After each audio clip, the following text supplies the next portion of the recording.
Please be ready after William. William, you're up. William, you need to unmute your line. Hey, Cody, how are you doing? Good, William. How are you?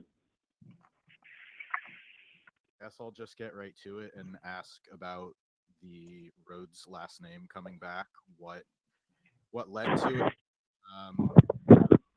Your thoughts on using it on TV again? Just because I know in the past you've said you kind of got used to using just Cody as a mononym and, you know, found an appreciation for it. So just your thoughts on being Cody Rhodes on AEW TV now. Certainly. I always do, when I get the opportunity with a live crowd, to send them home with some note. I always assume it's confidential, which is the silliest thing ever when you're talking to a live crowd with cameras everywhere. I'm very happy about being Cody Rhodes again. The details of it all aren't important, other than it was a very positive, no hard feelings on either side type scenario. I will say, though, it's not something I probably will use in the wrestling space. I've gotten very used to the American Nightmare Cody. I like how Justin Roberts says it. I just like it. I've liked it for some time.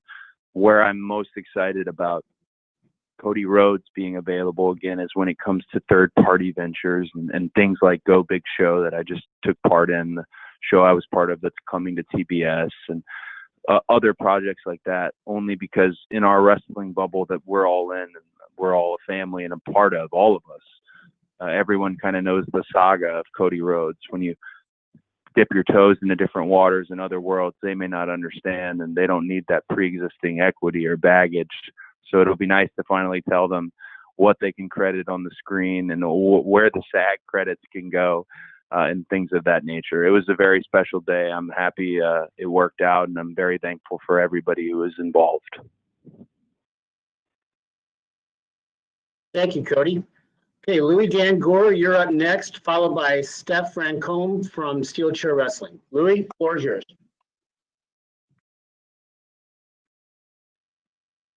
Louis, make sure you unmute yourself, please.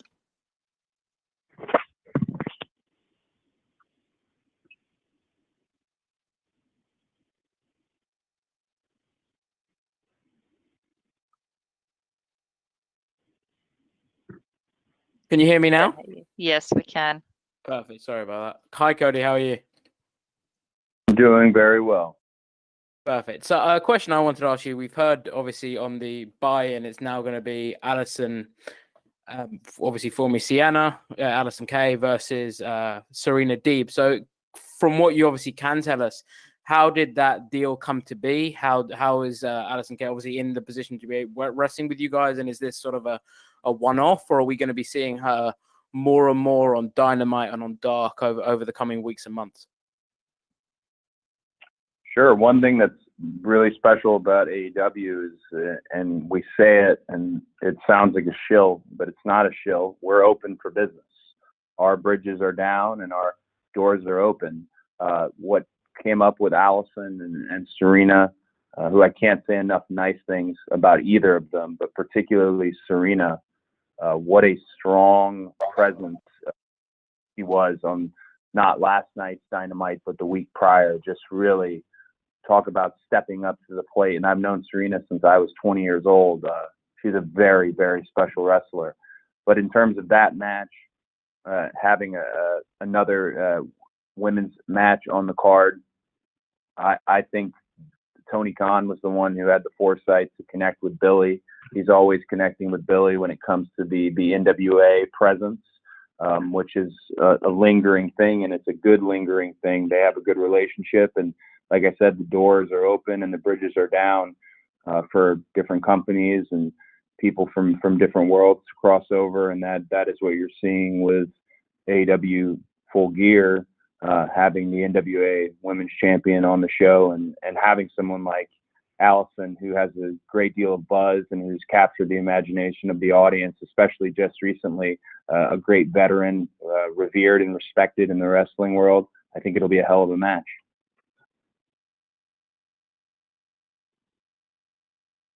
Thank you, Cody. Thanks, Louis. Stephanie Francombe from Steel Chair Wrestling, you're next. And Connor Casey from Comic Book will follow. So, Steph, you ready? Yes, I am. Hi, Cody. How are you? Good. Nice to hear your voice again. Oh, thank you. It's always a pleasure to hear your voice too. I wanted to talk to you about Eddie Kingston.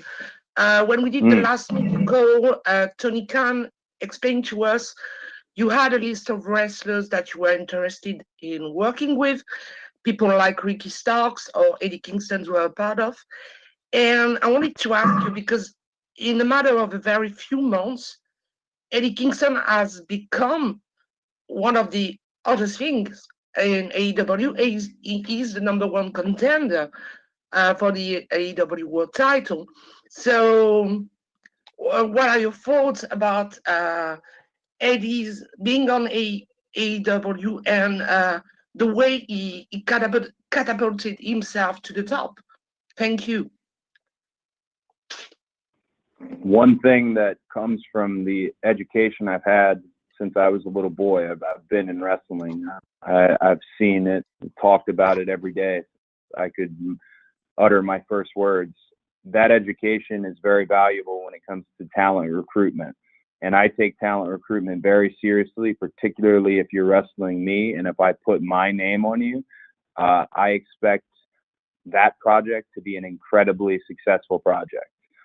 Ricky Starks was somebody who was out there lingering, and the voices of wrestling cats were just telling me every 5 minutes about how wonderful he was. And I already knew he was particularly wonderful. I'd seen his vignette, his self-produced vignette he did for the NWA. Very special type of individual. Eddie Kingston, somebody who made waves also with the wonderful social media muscle he has. Both guys, I had the utmost confidence in their ability to deliver. And I'm super happy that I'm the one who recruited them, but it's just me who opened the door. They both are the ones who have run with the ball. If somebody handed it to them, it doesn't matter at this point anymore because they've scored over and over again. Last night, Eddie Kingston and Jon Moxley had a piece of television that has really been a lightning rod this morning and this early afternoon about, just the discussion of promos and interviews and what Eddie is able to do in terms of the most important thing in a promo or an interview is that you touch the audience at home, is that you touch the audience in their seats. You have to connect with them. Suspension of disbelief is not what sells tickets in wrestling. The personal experience, the connection, a personality connecting to another personality. If you're watching AEW, you have your people who you want to win. You have your people who you don't want to lose. You have your people who you like to root against. Eddie has that ability to connect to an audience, and he has it with his wrestling ability in the ring, and he has it with his ability on the microphone. That's what a wrestler is. That's what a total package really is. I'm so proud of Eddie, which is a strange thing to say about such a hard dude. I'm sure he wouldn't want me saying that about him. I'm pretty sure he's more of a veteran than me, but I'm happy I was able to open that door. It's up to him to finish the work when it comes to Full Gear, and then he'll find out, which he probably already knows, the work never ends. So I'm very happy for Eddie Kingston. I know Eddie Kingston fans around the world are excited to see this 18-year saga, where it's landed him in the main events of the biggest pay-per-view and the biggest card I can imagine in years. If you just look at this card top to bottom, just look at the elite matches alone, my gosh. And Eddie to be at the top of the bill with Pretty Platinum with the World Championship. Gosh, it's got to be a big moment for him, and I'm confident he's going to execute. Thanks, Cody. Okay, next up, we've got Connor Casey from Comic Book. And then on the on-deck circle, John Alba from Spectrum Sports. Connor, you're up. Hey, Cody. Thanks for taking the time today. Appreciate it. Hello. Wanted to ask you about when AEW first launched, you talked often in interviews about how it was going to be a sports-centric product. I'm curious, has that approach changed at all over this past year with more things like promos getting added in and the MJF Chris Jericho Dinner Debonair segment we saw a few weeks back? I look back at what I said, and sometimes I chuckle a bit because I hit things so hard before the first AEW show, because no matter what we were aiming for and no matter what we envisioned, you don't know until you know. You don't know until the lights are on and the red light is blinking and you're off and beaming across television sets to the world. When I speak of sports-centric wrestling, I speak of the wrestling that I grew up on: Jim Crockett Promotions, World Championship Wrestling, WCCW. I mean, everything that was available to me in the South, and just that library that still currently exists. I also speak of the current MMA scene with what UFC is doing, the current boxing scene in terms of unscripted promos and drama that is existing based on who the people really are, or who the people want you at home to think they are. So when it comes to sports-centric wrestling, I consider everything I do, me personally, to be sports-centric. I honor my own identity by presenting myself as such because that is who I am. You talk about Dinner Debonair. That is who Chris Jericho is. There are different flavors of ice cream that we serve at AEW, and it is very funny to me, some of the modern, I don't know if pundits is the term, the wrestling journalism that tells you it has to all be one way. That hasn't worked for anyone you've told that it has to all be one way. So why tell us such? It's very much different flavors. Chris represents his brand incredibly well. The meta style that the Young Bucks have is very well. The strong style approach that Kenny is bringing back into his singles repertoire, very much himself. Honestly, so many different flavors. But I can always stand by what I said then and very much still be able to say it now, because what I do as a wrestler, what Cody Rhodes does when he's on screen, will always be sports-centric, because that's the type of wrestling I love, and that's the type of stories that I personally like to tell. Thanks, Connor. Okay, next up, we've got John Alba from Spectrum Sports, and following John will be Kristen Ashley from Bell to Bells. Cody, really great to chat with you. Hope you're holding up all right in these crazy times. I want to ask you about this. Tony recently said in an interview with PW Insider that you guys are bringing in extra personnel on the medical side after there's been a few incidents over the past couple months, the Matt Hardy situation at the last pay-per-view, the Alex Reynolds situation that drew some fan feedback as well. You as a performer and executive, how much merit do you put on those comments from other journalists, from the fans that are watching that are concerned about the well-being of the talent? And how much do you take that into consideration with the protocols that you guys go about inputting? Well, the main thing we have to take into consideration is the actual, what is really happening, not what we're presenting on TV. That could be a little bit of the gray area where I think he or she is hurt, but perhaps they are not. We have to take into account what is really happening. Did such and such take a shot to the chin? Are they out on their feet? And medical protocol is evolving with the company. Full disclosure, after this call, there's a full talent, all personnel meeting with Chris Nowinski about concussion protocol. So we have to take into account what is really happening, and the medical protocols are evolving with the company. Talent safety, talent health and safety, your ability to do this and then go home to your wife or your husband and your children, and your ability to continue doing this is paramount. It absolutely so significant. So you have to be able to, I guess, plow through the background noise and the armchair quarterbacking of it all and take a look at what the situation really is. We have a wonderful team medical here that is led by Doc Sampson. We have Bryce there leading the charge with the training. Our training room protocols are lovely, and we're even doing on-site rehab. There's a lot of wonderful things we're doing, and we are evolving as a company. We are learning, and that's learning from the things we do right and the things we don't do right. But again, talent safety it's paramount. It's paramount to me personally, just as a performer, but also paramount in this role as an executive. Wrestling is violent, and I think some fans have forgot just how violent it can be, but it should never be so violent that you're injured. I even said in an interview not too long ago, you'll always be hurt, but you should never be injured, talking about wrestling.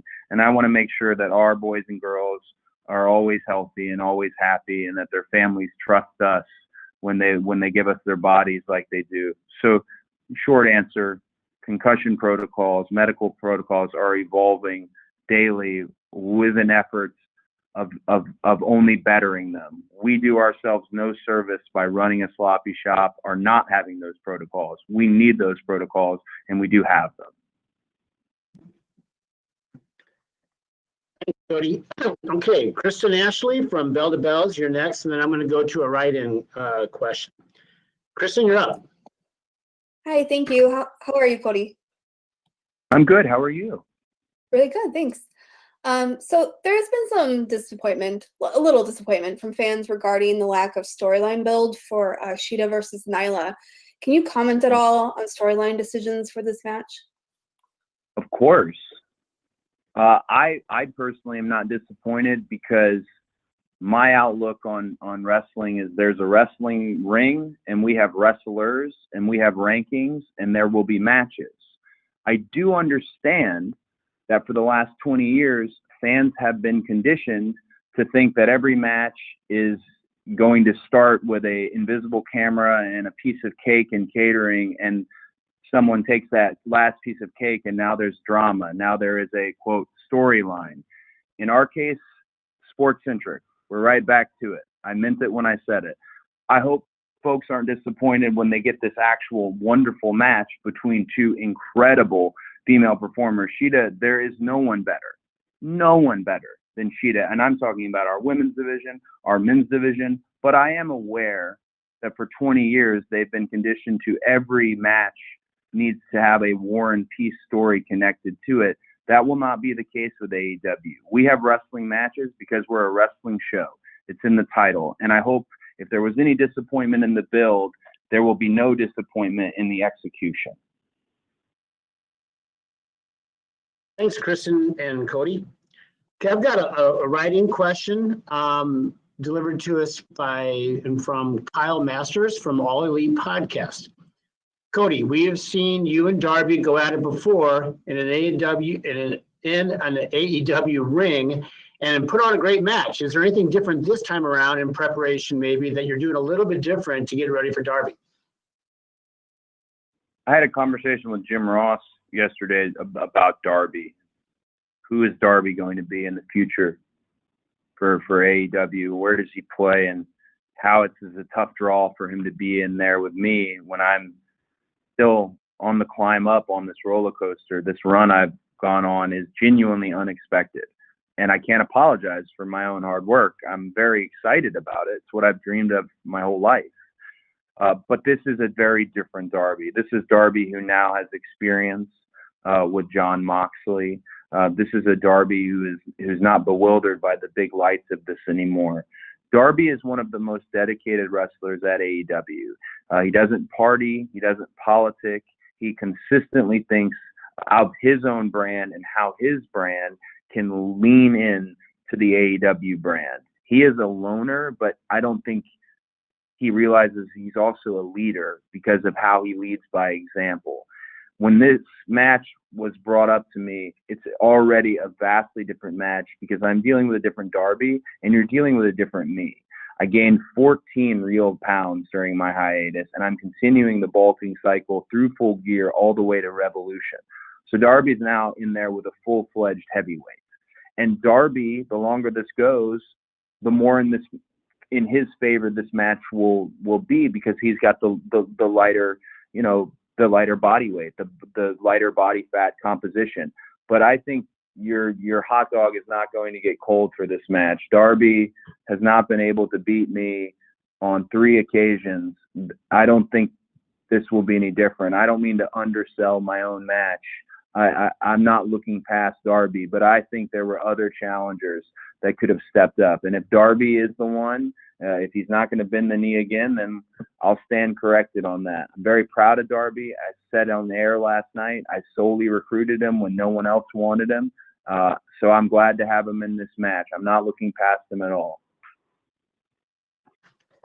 Thanks, Cody. Okay, I have Jim Varsalone from the Miami Herald. You're next. Sorry to surprise you there.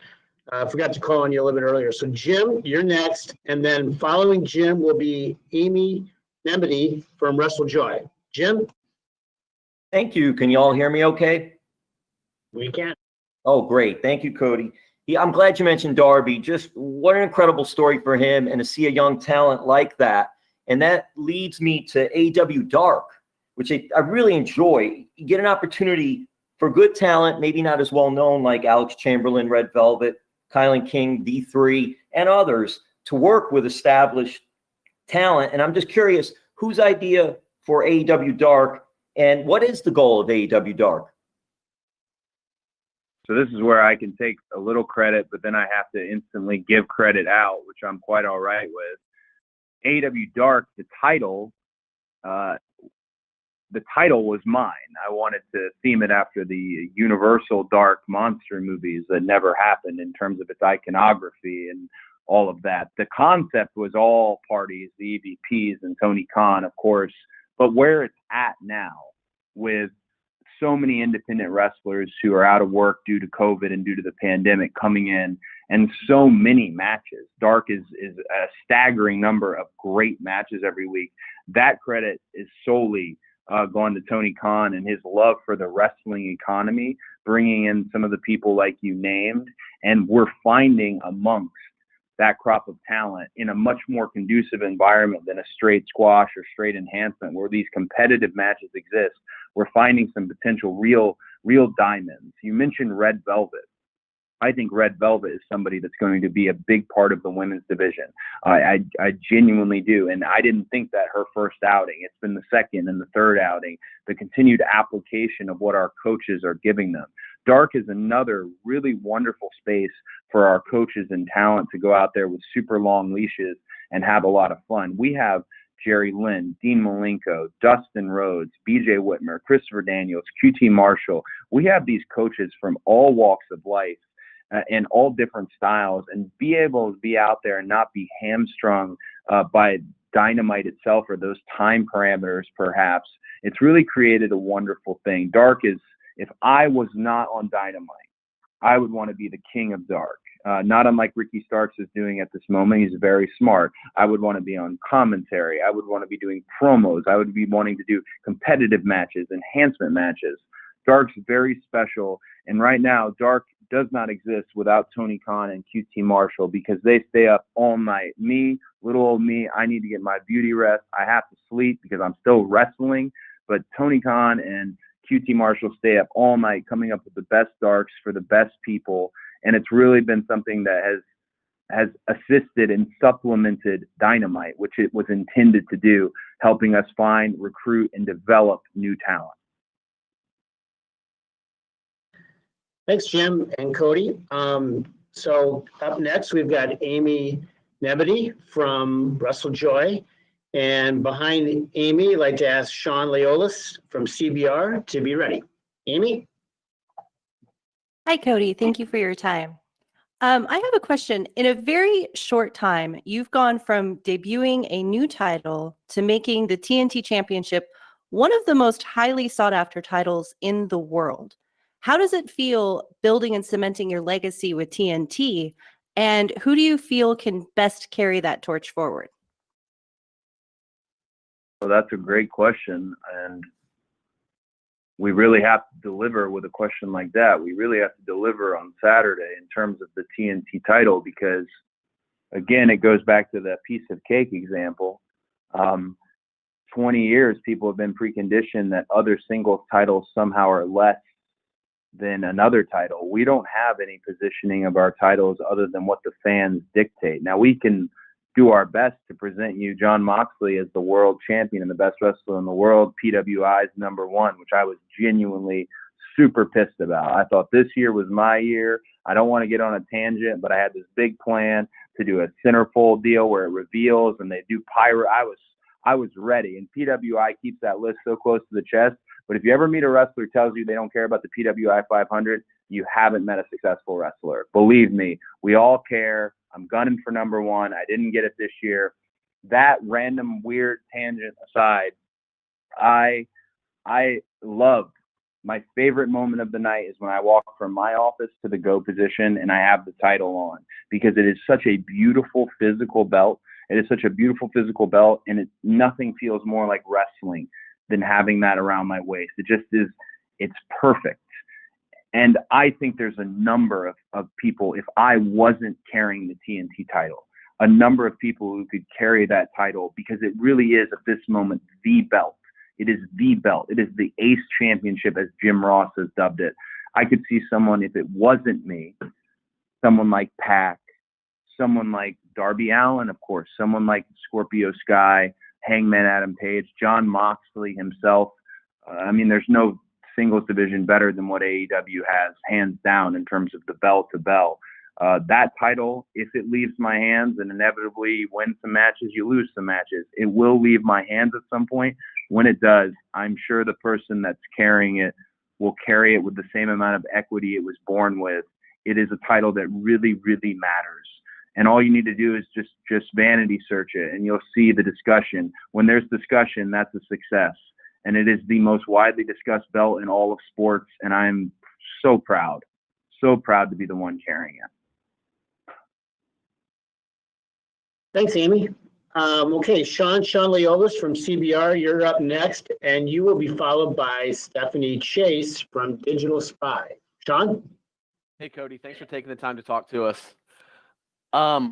I've been watching wrestling for well over 30 years, and I've noticed one thing AEW is doing is bringing back a lot of what I love from the past, mainly with the managers, as well as the massive amount of factions you guys have in AEW. Could you talk a little bit about bringing back these tropes from the past that have kind of got phased out in the last decade of wrestling?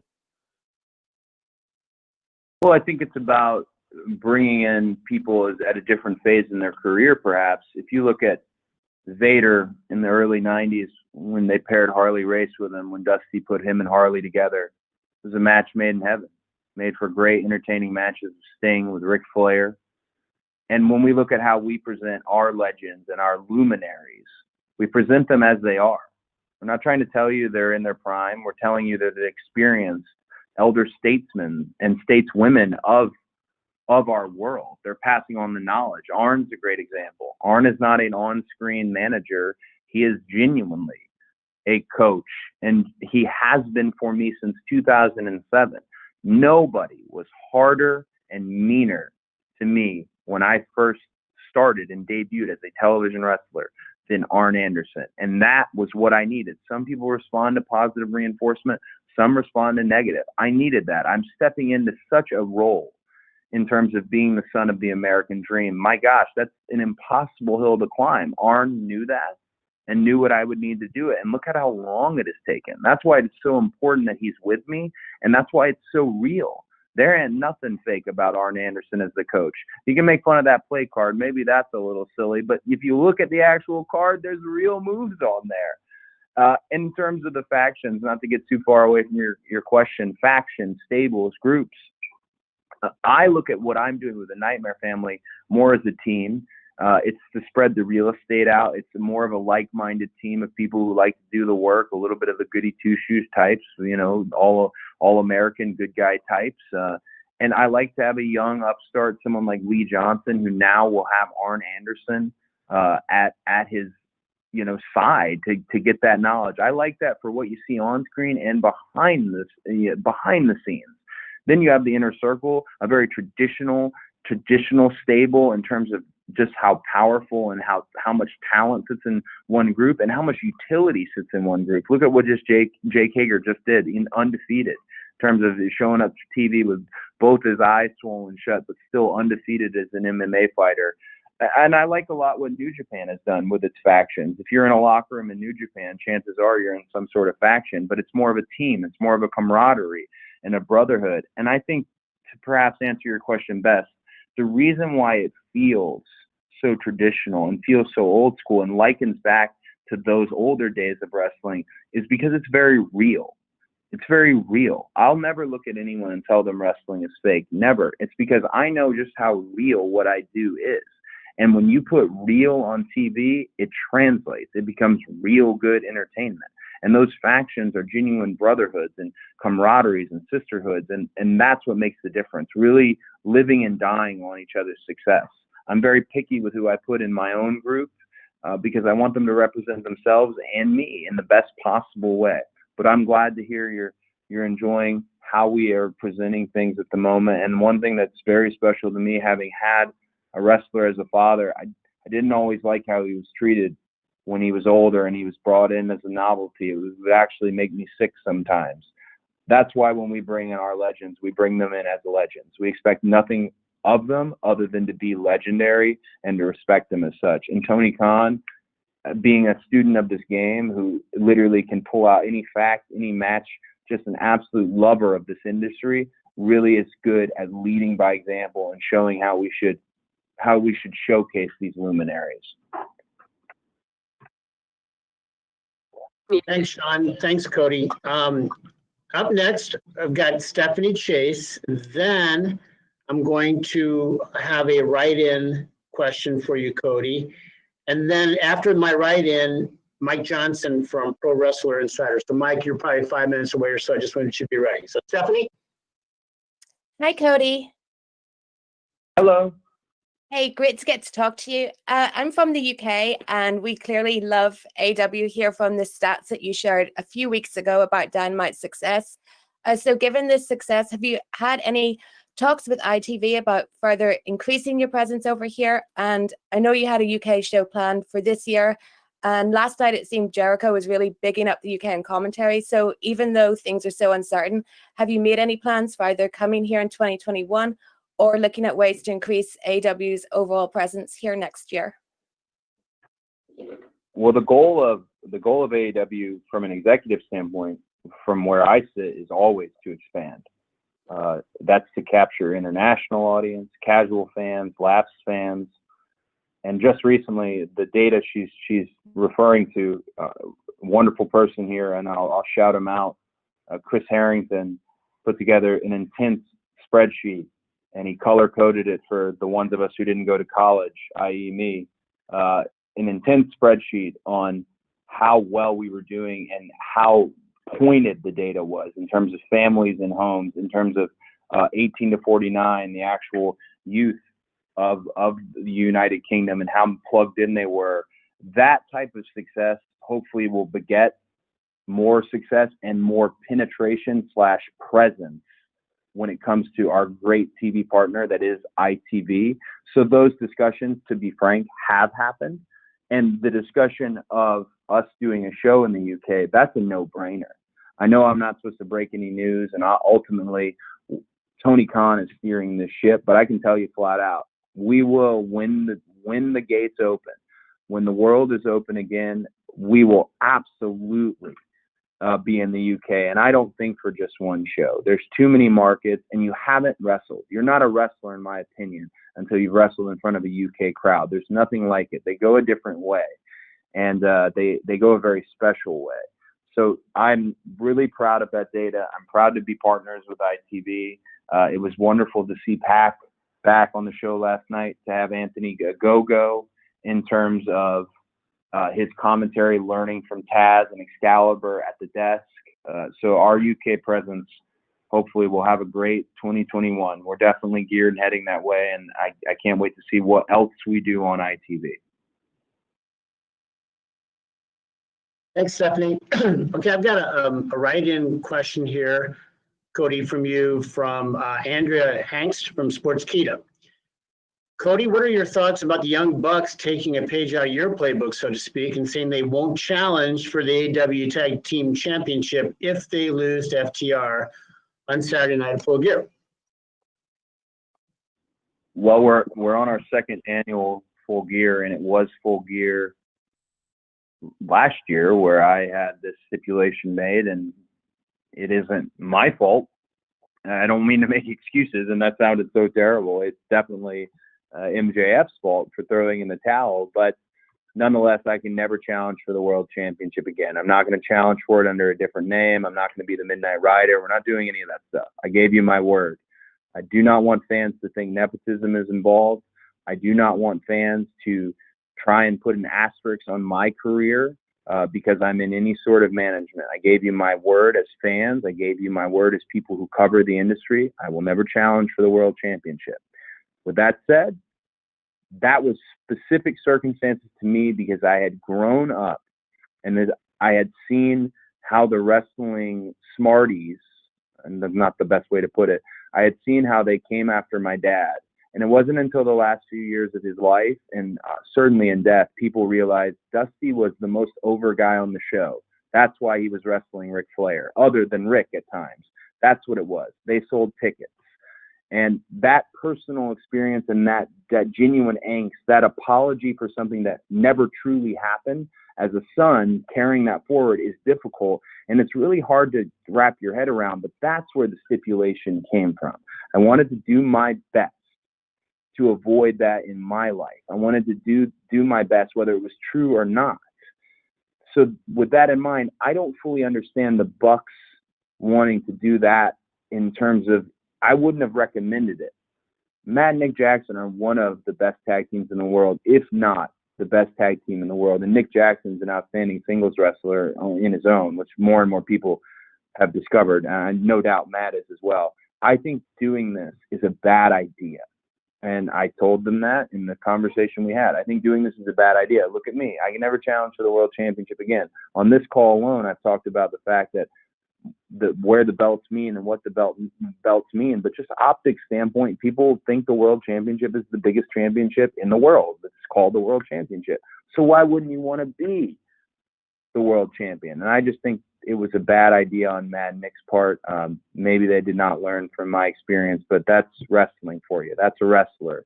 We're bullheaded and we are how we are. I wish them the absolute best of luck. I always will have a bond to a group that's really no more in terms of the elite. It'll always be a bond between us. We jumped off into this journey together. So I always want them to succeed. I know how important their families are, and I know how much their families would want them to succeed. But in short, I think this stipulation is a bad idea and one that can really come back to bite you in the ass. Thanks, Cody. Okay, Mike Johnson from Pro Wrestler Insider, you're up next, followed by Cassidy Haynes from Body Slam. Mike. Hey, Cody, how are you, sir? Good, how are you? I'm good. So you mentioned the legacy of your dad and how he was seen behind the scenes by fans.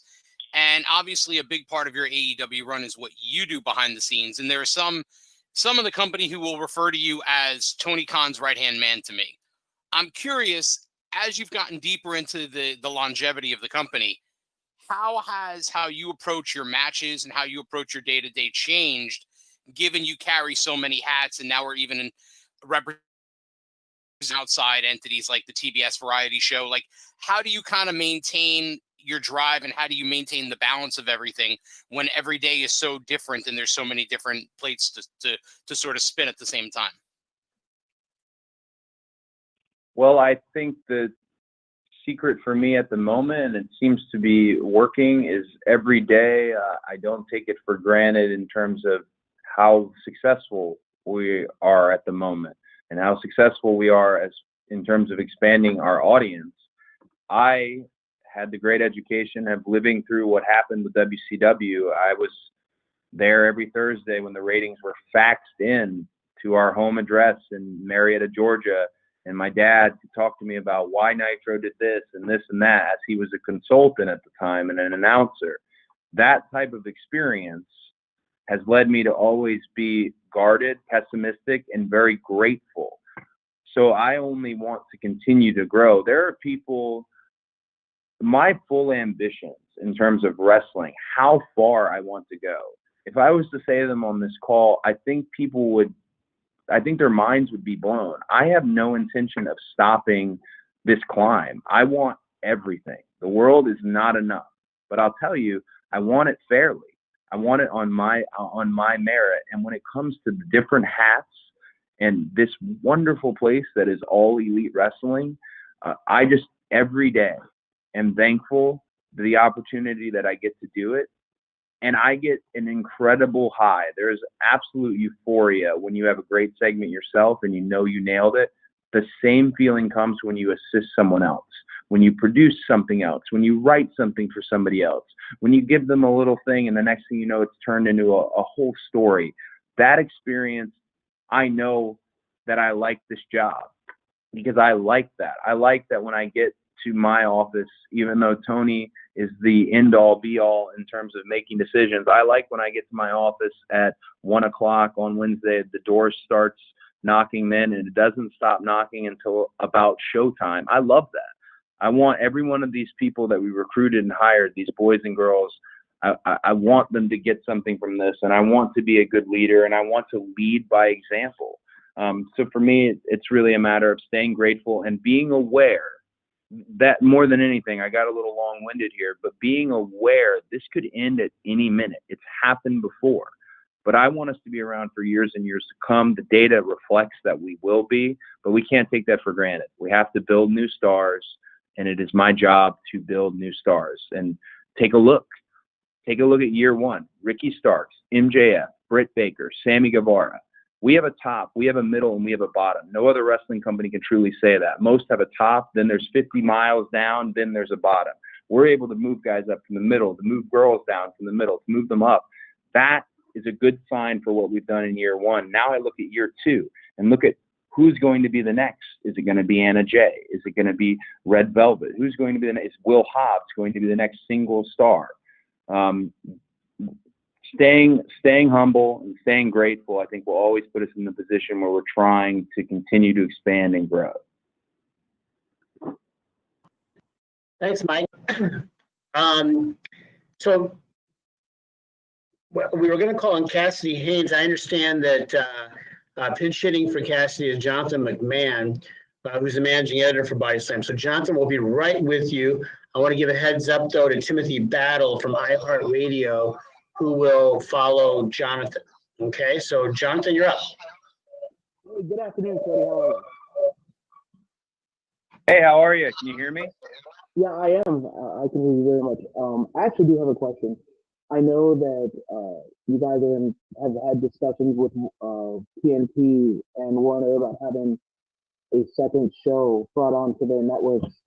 And obviously the pandemic can easily put a cramp in the timetable for production of those. Do you have any update on that? Do you have any update on as to maybe whether or not Dark will become that second show on television, or will it continue to be a web only show? So in terms of the third hour, and I say third hour, I don't mean a third hour on Dynamite. I mean part of the new contract with TNT moving forward is that we will have another presence on their networks, AEW. That we don't have any news we can share at this time. Doesn't mean we don't have any news, really good news, but we don't have any that we can share. I can say that it will not be Dark. Dark is its own beautiful baby that exists on our wonderful YouTube channel, and it's a lot of different elements because it's on YouTube. But the third hour will not be Dark. It will be a different take, a different look in terms of, but still the great action. Like I said, there's a ring, there's a locker room full of wrestlers. It's a wrestling show. But we don't have any news at the moment. It doesn't mean we don't have news, and I can't wait to share more with you when we have a little more clarity on it. Thanks, Jonathan. Okay, Timothy Battle, you're up next, and then per our custom, I'll spin the wheel for a final question, so that will be a surprise. So right now, Timothy, you're up. Hey, Cody, how you doing today? I'm very good. How are you? I'm doing good. So I have a question. So you mentioned that there's earlier in the call that there's an open bridge to work with others, and you talk about Tony and Billy having a good relationship. Is there any chance to get like a super show of some sort, like maybe like a champion versus champion or multiple promotions? And more importantly, a lot of people kind of want to know, could we ever get Cody Nick Aldis 3? Wow. I feel like I'm going to ruin your wonderful exuberance with your question. The doors are open. The bridges are down. One thing I'm pretty sure we will never do, and I'm saying pretty sure, I don't think we'll ever do a cross-promoted show where we're running two different banners. We're very proud of our own identity. Doesn't mean we won't cross over, or it doesn't mean others won't cross over. I will say the more that Billy and Tony talk, and the more you see that NWA presence, I've often brought it up. Well, the lingering question is going to be when, how, where. If we were to do a Nick Aldis and a Cody 3, if anyone knows anything about how the second match went down, and if anybody knows anything about the general nature and atmosphere of that, it's probably best we just leave it at 2. We had a great experience. One of my favorite memories in my entire life is the opening 30 seconds to a minute of All In and feeling that moment and sharing that with Nick. Nothing but respect and love for Nick. I would bet you, though, it would be very difficult for that third match to happen. The parties involved are very particular about the other parties involved, that being the entities, the novelties, the commodities, I suppose, that being Nick and myself. It's not impossible. We did it once before, and it was a beautiful, beautiful piece of business. I'm glad they were able to take that moment from All In and parlay it into more success for themselves. That's the beauty of wrestling. We're all lifting one another up, or at least that's the point. But I don't know if you'll ever see that third match. If it happens, I would be quite blown away if it happens. But never say never. Okay, last but not least, we landed on a write-in question. So it comes to us from Jude Terror of Bleeding Cool. Whose idea was it to use Cinderella for the video package for Kenny Omega and Hangman Page last night? And could we see more 80s hair metal ballads or other licensed music used in the future? And how important is the music to AEW's presentation and to wrestling in 2020? Well, that's a great question. I'm fairly certain that Tony and Kenny are the ones who wanted to use Cinderella and get everyone in the backstage area and out in the seats singing it and being blown away. But it actually, the second part of the question is what interests me the most, licensed music. We have a wonderful in-house musician and band with Mikey Ruckus. We do. And Mikey, not unlike AEW, is open, bridges are down, doors are open to that crossover with some licensed music. Some of the best VTR vignette packages and great songs were licensed songs. You absolutely will see more of that in AEW. And it is not my money to spend, but when it's spent on music that connects with people, just like a promo can connect with people, it's typically money well spent. I think you will see more licensed music. It becomes an interesting bit of legality, which I'm learning how that all works. Again, I jokingly always say I didn't go to college. I'm getting a great experience and education from those who did. But yes, you'll definitely see more licensed music in the future for us because it's a beautiful thing. It connects with people. And there's even some perhaps on the way now in terms of the marketing of Dynamite in year 2. All right. Well, Cody, any parting thoughts before we wrap up? I was really excited to do this call. I know that Tony did it the last time in terms of heading into All Out. I had set out of All Out, and that was really tough to do. So hard questions or easy questions or long-winded answers or short answers, it's always a huge privilege to do this call and to talk with everybody. I look forward to hearing some of your voices who I've now come to recognize when we do these. I can't wait until Revolution, and hopefully I get the opportunity to do it again as AEW continues on its quest to expand and move forward.